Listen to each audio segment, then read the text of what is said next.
Hey you guys, this is Jeff back with you in another video, and a lot of you have been asking me what my battery life is like on the iOS 11 beta. So I decided to make this video to let you guys know what my experience has been on iOS 11. I have a lot to say on this subject as betas are always tricky, but overall I think I have a fairly good representation of how good the battery life is. Let's take a look.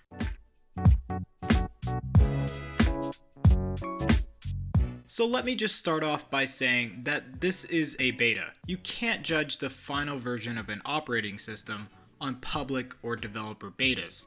This video is more for the viewers that have asked about the battery life because they are thinking of updating to the beta versions but don't want to put their battery life at risk by doing so. So let's get started. On iOS 11 Beta 1, the battery life was quite awful actually. I couldn't last more than 6 to 8 hours of sporadic use of my phone without going back to the charger. And just to let you know, I do have the iPhone 7 Plus, so I am dealing with the latest model of iPhone that Apple has on the market. Now onto the iPad. At the time of downloading iOS 11, I first installed it on the previous model iPad Pro 12.9 inch.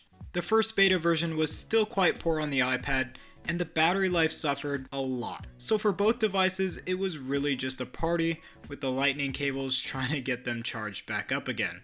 Problems continued in both devices up until Beta 3 came out, and the battery life got significantly better. In the meantime, I did upgrade to the 10.5 inch model iPad, which I feel completely changed the experience of iOS 11 in regards to battery life. Now, that's not to say that the performance experience got better on the iPhone, just the battery life. Beta 3 was still filled with bugs, and the user experience, even on the iPad Pro, was still quite poor.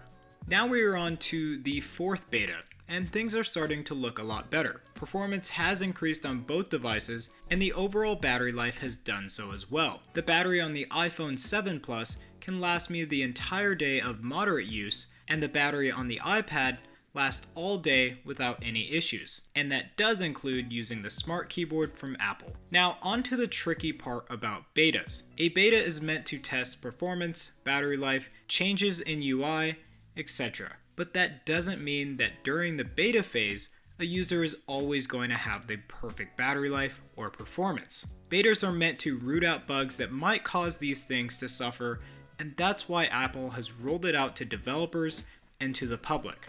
So in Beta 5, poor battery life may come back as possibly a different bug can start affecting battery life, but I don't know that for sure. Typically it's just a waiting game with betas, and to have one you must be extremely patient. So as of now in beta version 4, the battery life is the closest it's been to that of iOS 10. For the iPad Pro it's gotten a heck of a lot better, and for the iPhone it's still getting there. Is it perfect? Absolutely not. But it's promising that it's getting better fairly quickly. Now a quick disclaimer before you go out and download a public or developer beta version of iOS 11. Many users experience different things. Me saying I have good battery life in no way guarantees that your iPhone 7 or 6S will have good battery life. Even if you have an iPhone 7 Plus with the same specs, doesn't guarantee that either. So keep in mind that every device is different and will respond differently to the way that you use it. Another quick tip for you guys is to treat iOS 11 as you would any other operating system. A lot of users report poor battery life when the simple solution is to just use your phone normally. I know that the first instinct is to constantly swipe through the home screen and see all of the features of the control center, but no one would normally do that on a day-to-day basis. So that might present an unfair representation of how an operating system would perform under everyday use. So in conclusion, would I recommend updating? Yes.